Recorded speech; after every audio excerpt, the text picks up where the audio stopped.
अभिवादन करके एक तरफ खड़ा होकर बुद्ध से विनती की। विनती यानी याचना। क्या विनती की? वो कहते हैं, तथागत उनके और अन्य मनुष्य जाति के लोग, उनके मतलब देव जाति के लोग और अन्य मनुष्य लोग चिंतित है। चिंतित है मतलब चिंता में है, परेशान है। किस वजह से परेशान है? तो उनके कौन से कर्म या आचरण से उनका पराभव हो सकता है। वे किस बारे में चिंतित है कि उनके कर्म, कौन से कर्म या कौन से कार्य करने से उनका पराभव होता है। इस पर उन्होंने बहुत दिन तक चिंतन किया, विचार किया, लेकिन उन्हें कोई जवाब नहीं मिला। पराभव का अर्थ समझ में आया क्या? पराभव यानी हार, सबको मालूम है ना? पराभव यानी हार, हार हो जाना। तो उन्होंने बहुत सोचा लेकिन उन्हें उसका जवाब नहीं मिल रहा था। तो यह उपदेश सभी मनुष्य के लिए है, मतलब सभी मनुष्यों को चिंता है कि उनका जीवन में समय समय पर पराभव होते रहता है, हार होते रहती है। उसके कारण क्या है? ऐसे वो कौन से कर्म करते हैं जिससे कि उनकी हार होती है?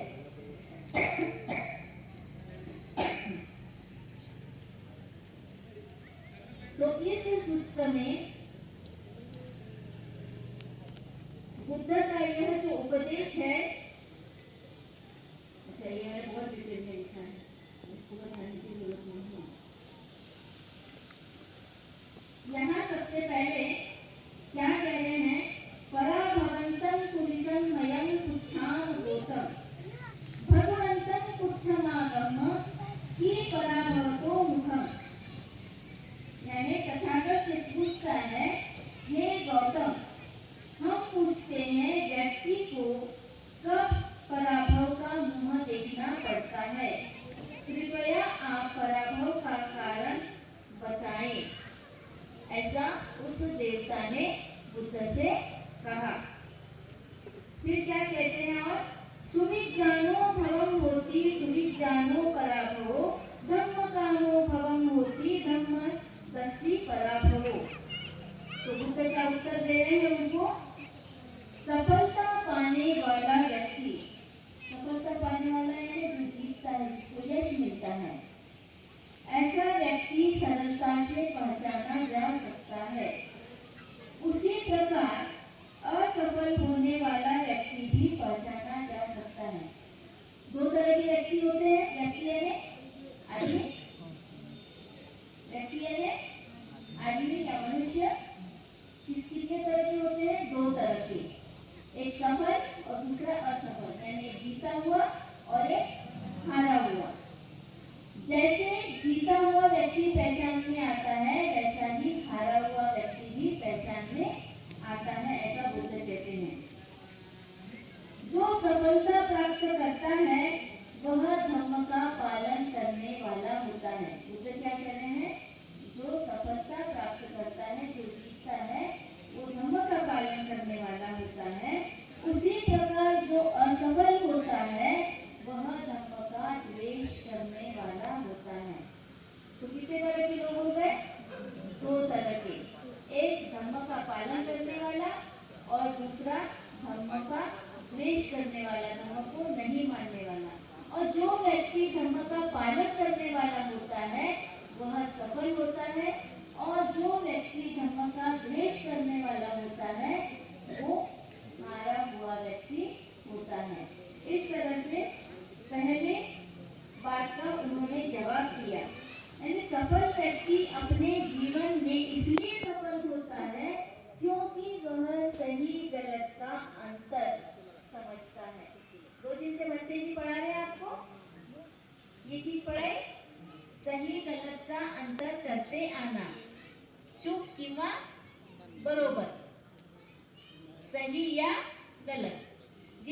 जिसका अंतर समझ में आ जाता है वो क्या करता है, सही का चुनाव करता है और गलत को छोड़ देता है। तो जो धर्मों का पालन करने वाला, धर्मों को जानने वाला है, उसे सही गलत का अंतर समझ में आता है और वो उसके प्रति जागरूक हो जाता है, इसलिए वो सही का चुनाव करता है। और जब सही का चुनाव करता है यानी सही कर्मों का चुनाव करता है, तो वो सही काम करते चला जाता है, इसलिए उसे सफलता मिलती है। जिससे क्या होता है कि अन्य लोगों से उसके अच्छे संबंध निर्माण होते हैं, है ना। जो धर्मों का पालन करता है उसके साथ सबके संबंध अच्छे बनते हैं या नहीं। धर्मों का पालन कैसे करते हैं, शील का पालन करके, वो झूठ नहीं बोलते हैं, वो मारपीट नहीं करते, लड़ाई झगड़ा नहीं करते, चोरी नहीं करते, नशा नहीं करते, कोई काम वासना नहीं करते, छेड़खानी नहीं करते। यही है ना धर्मों का पालन करना। तो ऐसा व्यक्ति जो रहता है उसके साथ सभी दोस्ती करना चाहते हैं, इसलिए उसके साथ सभी के संबंध मैत्रीपूर्ण बन जाते हैं और इससे उसे ताकत मिलती है। ताकत मिलती है ना, जिसके बहुत अच्छे अच्छे मित्र होते हैं, बहुत सारे होते हैं, तो उसकी ताकत बढ़ जाती है। फिर उसको कोई हरा सकता है क्या, नहीं हरा सकता। तो ऐसा व्यक्ति नहीं हारता है।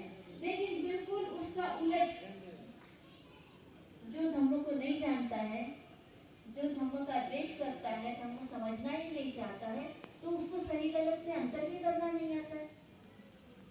जब सही गलत में अंतर नहीं होता है तो उसके हाथ से बहुत सारे अपराध होते हैं, बहुत सारी गलतियां होती है।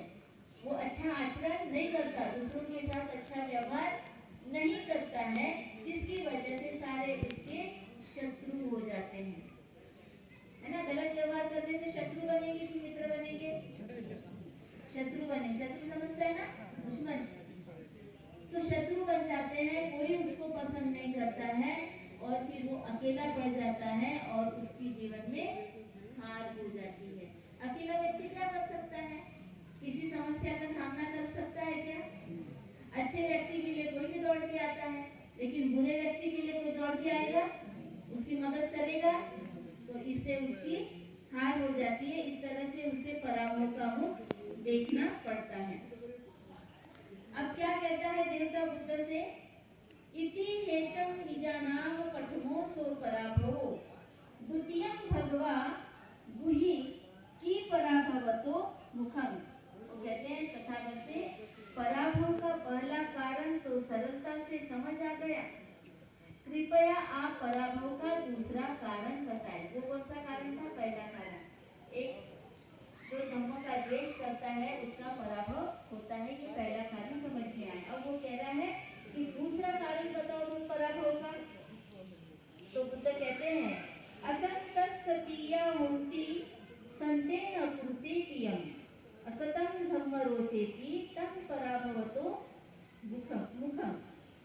जिस व्यक्ति को दुर्जन प्रिय होते हैं, सज्जन व्यक्ति प्रिय नहीं होते, अपराधी, स्वार्थी, दुराचारी, दुष्कर्मी व्यक्ति को जो पसंद करता है, उनसे जो अपना संबंध बढ़ाता है, और इसके उल्टा जिसे सुशील नम्र उनसे संबंध नहीं करता है, तब उसे जीवन में पराभव का मुख देखना पड़ता है।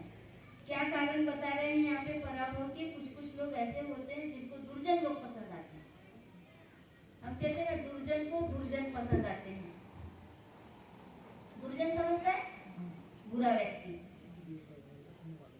बुरा व्यक्ति। जैसे किसी को शराब पीने की आदत है, तो वो कैसा आदमी ढूंढेगा अपना साथ देने के लिए, पीने वाला ही देखेगा, है ना।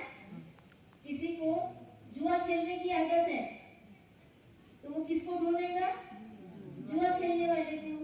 किसी को तंबाकू खाने की आदत है, तो वो किसको ढूंढेगा, तंबाकू खाने वाले को। ऐसा करेगा, ऐसा करेगा। मतलब जैसा वो खुद होता है वैसे व्यक्ति को वो खोज निकालता है, वैसे व्यक्ति से वो मित्रता करता है। जो चोर रहेगा वो चोर से मित्रता करता है ना। तो इस से जो दुर्जन व्यक्ति होते हैं उनको सज्जन लोग पसंद नहीं आते। वो हमेशा अपराधी प्रवृत्ति के लोगों को खोजते हैं और उनके साथ मित्रता करते हैं। वो कहते हैं ना, चोर चोर मौसे रे भाई, ऐसी उनकी संगति हो जाती है। दुष्कर्मी व्यक्ति को पसंद करते हैं, यानी दोनों की मानसिकता एक जैसी होती है। एक मित्र बोलता है देख पटाखा लड़की आ रही है, चल उसको छेड़ते हैं, तो दूसरा भी उसी मानसिकता का होगा तो वो उसका साथ देने लगता है, तो दोनों मिलकर उसको छेड़ते हैं। तो ऐसे बुरा आदमी बुरे लोगों की संगत करता है, जिससे उसका क्या होता है, पतन हो जाता है। गीता बोलते हैं इति हेतं विजानाव द्वितीयो सो पराभवो तत्यं भगवा बुहि किं पराभवतो मुखम। अब वो बोल रहे हैं कि पराभव का दूसरा कारण तो समझ में आ गया कि दुर्जन को पसंद करता है, ये उसके पराभव का कारण है। वो कह रहे हैं अब तीसरा कारण बताओ पराभव का। तो बुद्ध कहते हैं विदित निद्दासिली सभासिली अनुत्थता च यो नरो अलसो कोध पय्यामो तम पराभवतो मुखम। यानी जो व्यक्ति हमेशा नींद में रहता है और जो सभाओं में नहीं रहता, एक तो नींद में रहता है और दूसरा सभाओं में नहीं रहता। जैसे अभी हम बिहार में एक सभा लगाए हैं, तो कुछ लोग ये सभा में नहीं आते हैं, है ना। जरूरी कार्यों को नहीं करता, जो उसकी ड्यूटी होती है, जो कर्तव्य होता है, जरूरी काम होते हैं, वो उसकी तरफ ध्यान नहीं देता। सामाजिक कार्य में उपस्थित नहीं रहता या भाग नहीं लेता। अभी हमारा सामाजिक कार्य है, तो कुछ लोग ऐसे होते हैं जो सामाजिक कार्य में नहीं आते हैं। कैसे होते हैं वो लोग? आलसी होते हैं। आलसी लोग हमेशा सोते रहते हैं, नींद में रहते हैं, जरूरी कामों को भी टाल देते हैं, बोलते आज नहीं कल करूंगा, कल नहीं परसों करूंगा, और उनका वो कल कभी आता ही नहीं है, और वो जरूरी काम होते हैं वो होते ही नहीं है। और इतने आलसी होते हैं कि खुद के भी काम नहीं करते, जरूरी काम भी नहीं करते, और किसी सभा में भी नहीं जाते, और सामाजिक कार्य में भी भाग नहीं लेते। इतने वो आलसी होते। लेकिन उनको अगर कोई जबरदस्ती काम बताए, आलसी लोगों को, चल अपना आलस छोड़, ये काम कर, तुझे ये वहां जाना है, वहां उसमें सभा में तुम्हें कुछ करना है, या बाजार जाना है, कुछ कमा के लाना है, तो ऐसे आलसी लोग क्या करते हैं? हमेशा क्रोध करते हैं। मुझे कुछ मत बताओ, मुझे कुछ नहीं करना है। वो क्रोध करते हैं दूसरे के ऊपर में। इससे क्या होता है? सबको पता चल जाता है कि अरे ये आलसी है, इसको कितना भी समझाओ ये सुनता नहीं है, किसी के साथ अच्छा रहता नहीं है, किसी सभा में भी नहीं रहता है, जब देखो तब सोते रहता है, और उसको कुछ बोलो तो गुस्सा करता है। तो ऐसे लोगों से भी किसी की मैत्री नहीं रहती, सब दोस्त छोड़ के चले जाते हैं, उसके साथ कोई भी रहना पसंद नहीं करता। इस कारण से उस व्यक्ति का पराभव होता है, इस कारण से उसे पराभव का मुख देखना पड़ता है। इति हेतं विजानाम ततियो सो पराभवो चतुर्थं भगवा बुहि किं पराभवतो मुखम।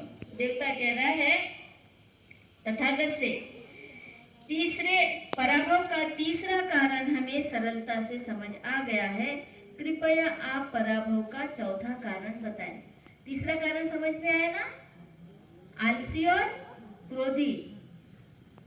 अब चौथा कारण क्या बता रहे हैं? यो मातरं वा पीतरं वा जिन्नकं गत यौवनं बहु संते न भरति तं पराभवतो मुखम।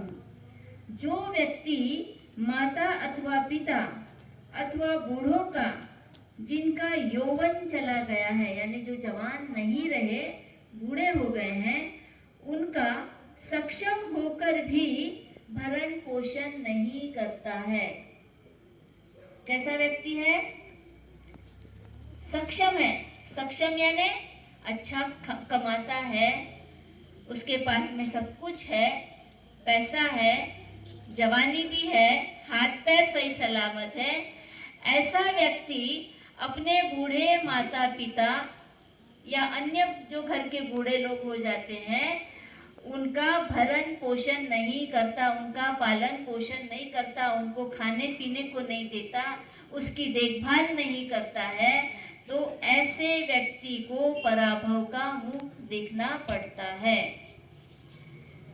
समर्थ व्यक्ति जरूरतमंदों की मदद कर सकता है ना। समर्थ यानी जिसमें सब प्रकार की ताकत हो, उसके हाथ पैर अच्छे हो, वो अच्छा कमाता हो, उसके पास घर हो, उसके पास पैसा हो, इसके बावजूद भी वो ऐसा नहीं करता है, तो ये उसका बहुत बड़ा अपराध है। हम उससे नहीं कहते जिसके पास में नहीं है। कोई अपंग भी होता है, वो खुद का ही नहीं कर सकता, तो वो माता पिता की कैसे सेवा करेगा। कोई बहुत गरीब लाचार होता है, वो नहीं कर सकता है। इसलिए यहाँ पर बुद्धा ने स्पष्ट कहा है कि जो सक्षम है, जो समर्थ है, ऐसा व्यक्ति पालन पोषण नहीं करता है अपने घर के बड़ों बूढ़ों का, तो उसका पराभव होता है। कैसे होता है? क्योंकि वो अपने बड़े बूढ़ों का ध्यान नहीं रखता, आदर नहीं करता, तो वो असंतुष्ट हो जाते हैं। असंतुष्ट होंगे ना, अच्छा लगेगा क्या घर के बड़ों को कि मैंने देखो मेरे बेटे को इतना पाल पोस के बड़ा किया, उसको खिलाया पिलाया, उसको पढ़ाया लिखाया, आज वो अच्छा कमा रहा है, उसके पास में सब कुछ है, लेकिन हम बूढ़े हो गए, अपने हाथ से कर नहीं सकते, अपने हाथ से खा नहीं सकते, और हमारा जो लड़का है वो हमारी तरफ ध्यान नहीं देता है, हमारी सेवा नहीं करता, हमको खिलाता नहीं है, बोझ समझता है, तो उनको कितना बुरा लगता है, दुखी हो जाते हैं ना, अंदर से बहुत दुखी हो जाते हैं। तो दुख के कारण उनके मन से उनके लिए मंगल कामना निकलेगी क्या? फिर भी माँ बाप मंगल कामना करते हैं।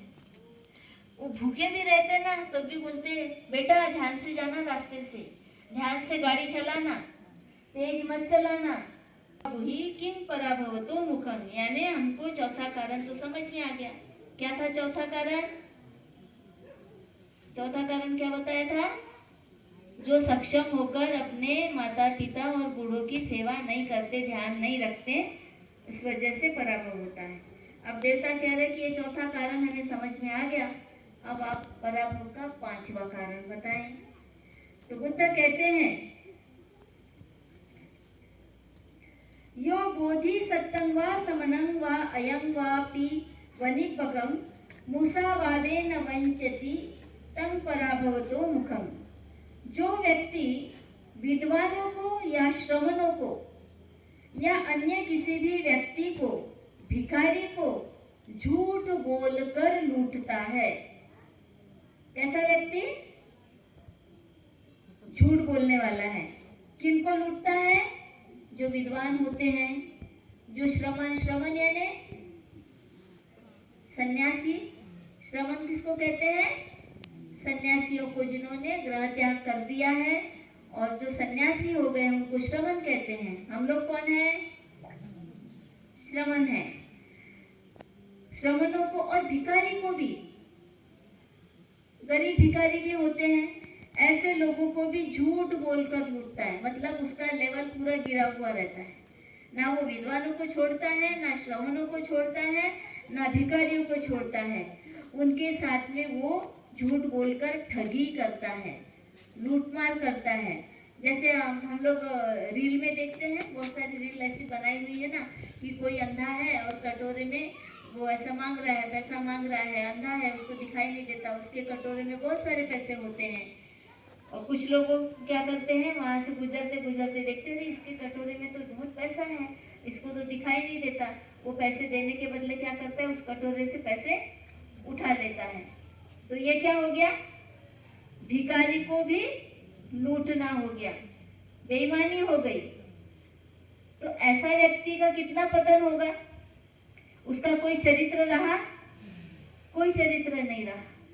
बहुत सारे लोग अपने साथ में रहने वालों को झूठ बोल के लूटते हैं, दोस्ती में भी ठगी करते हैं, दोस्त के साथ में झूठ बोलते हैं, पार्टनरशिप में काम करते हैं, और फिर उसको धीरे से ही झूठ बताकर या कुछ कागज बनाकर, झूठ बोलने का मतलब यहाँ पे सिर्फ बोलना ही नहीं है, नकली कागज बनाकर उस पर साइन लेकर उसका सब कुछ हड़प लेते हैं।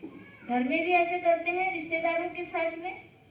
बूढ़ी आजी होती है, उसका अंगूठा ले लेते हैं, प्रॉपर्टी अपने नाम पे कर लेते हैं। यहाँ पर विद्वान, श्रवण और भिखारी लिखा है, लेकिन किसी के भी साथ में इस तरह से ठगी करना अच्छी बात नहीं होती है। ऐसा व्यक्ति जीवन में हार जाता है। उतने समय के लिए उसे वो धन मिल जाता है, लेकिन धन टिकता है क्या हमेशा? कितने दिन तक चलेगा वो धन लूटा हुआ? वो खत्म हो जाएगा, फिर वही काम करेगा, वो लूटने का ही काम करते रहेगा, ठगने का ही काम करते रहेगा, और फिर एक दिन खत्म हो जाएगा तो वो धन उसके साथ जाएगा क्या? ऐसा है क्या कि वो लूट मार करके अमीर बन, वो सही सोच नहीं होती है। वो पैसा कभी कभी उसके काम भी नहीं आता है, वो पैसा पैसे की जगह पड़ा रहता है।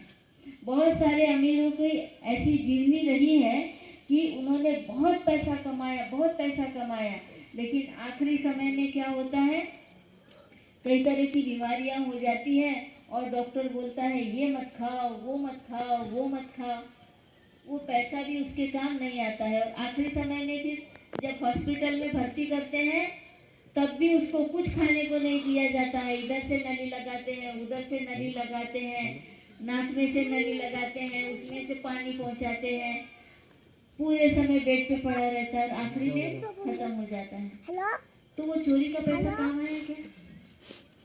नहीं। हाँ, हर बार पकड़े जाने, जो चोरी करके पैसा कमाता है उसको तो हमेशा डर बना रहता है कि कहीं मैं पकड़ा न जाऊं, और पकड़ा गया तो पुलिस के डंडे, दंड, कुछ भी हो सकता है उसके साथ में।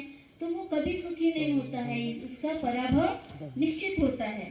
तो इस तरह से व्यक्ति को झूठ बोलकर लूटना जो होता है, इससे उसका पराभव होता है, क्योंकि वो कभी भी समाधानी नहीं होता। उसका लालच बढ़ती जाता है। उसको लगता है एक बार नहीं पकड़ा गया तो दूसरी बार करता है, दूसरी बार नहीं पकड़ा गया तो तीसरी बार करता है चोरी, है ना? उसकी लालसा, इच्छा बढ़ती जाती है, और कभी ना कभी वो पकड़ा ही जाता है। अब देवता कहते हैं कि हमें पांचवा कारण तो समझ में आ गया, अब हमें छठवां कारण बताओ पराभव का। तो तथागत कहते हैं, बहुत वित्तो परिसो सहीर यो सभजनो एको भूयति साधुनी तम पराभवतो मुखम। जिस व्यक्ति के पास बहुत धन संपत्ति है, संपूर्ण रूप से हीरे मोती है, बहुत सी खाने पीने की सभी वस्तुएं उपलब्ध है, किंतु वह अकेला ही उसका उपभोग करता है, वो अकेला ही उसका स्वाद लेता है, किसी दूसरे जरूरतमंद के साथ बांटता नहीं है, उनको सहभागी नहीं करता है, तब यह उसके जीवन में पराभव का कारण बनता है। क्या बोला है? कोई व्यक्ति बहुत अमीर होता है, उसके पास धन दौलत, हीरे मोती, अच्छा खाने पीने को सब है, लेकिन इतना होने के बाद में भी किसी को जरूरत है, कोई मुसीबत में है, वो उसकी मदद नहीं करता, वो उसको नहीं देता है। वो अकेला ही ऐशो आराम का जीवन जीता है, अकेला ही खाता है, अकेला ही सारा भोग करता है। उसके दरवाजे में कोई भिखारी आता है तो वो उसको कुछ दान नहीं देता है। तो बुद्ध कह रहे हैं कि ऐसे व्यक्ति का पराभव होता है। तो हमने क्या करना चाहिए? हमारे पास ज्यादा का है तो दान देना चाहिए, है ना? जरूरतमंद को दान देना चाहिए। कोई भूखा है तो क्या करेंगे? भूखे को क्या देंगे? खाना देंगे, है ना? और किसी के पास वस्त्र नहीं है तो उसको वस्त्र देंगे। ठंडी के दिनों में जैसे कंबल बांटते हैं, है ना? तो सबकी अलग अलग तरह की जरूरतें हैं। आजकल हमारे समाज में बहुत सारे गरीब बच्चे हैं जिनके पास पढ़ने लिखने के लिए कॉपी किताबें नहीं है, तो ऐसे बच्चों को क्या दान करेंगे? कॉपी किताबें दान करेंगे। किसी के पास एडमिशन के लिए पैसे नहीं तो आर्थिक मदद करेंगे। है ना। जैसी जरूरत रहेगी वैसी हमने मदद करनी चाहिए, हमारे पास में यदि ज्यादा का है तो। लेकिन कुछ लोग बड़े कंजूस होते हैं, सिर्फ जमा करना जानते हैं लेकिन किसी की मदद करना नहीं जानते, किसी को देते ही नहीं है। तो लोग ना दूर से ही बोलते हैं, बरगद निकालने जाएंगे तो अरे क्या उसके घर जाना, वो बड़ा कंजूस है, इतना उसके पास में धन दौलत है लेकिन 100 रुपये देता है, जमा पूंजी बहुत है उसके पास में, पता नहीं क्या करेगा इतना। तो लोग ऐसी बातें बनाते हैं उसके बारे में, उसको पसंद नहीं करते हैं। लेकिन जब वो बीमार हो जाता है, उसको मदद की जरूरत पड़ती है, तो फिर जाएंगे क्या कोई? कंजूस आदमी की मदद करने जाएगा कोई?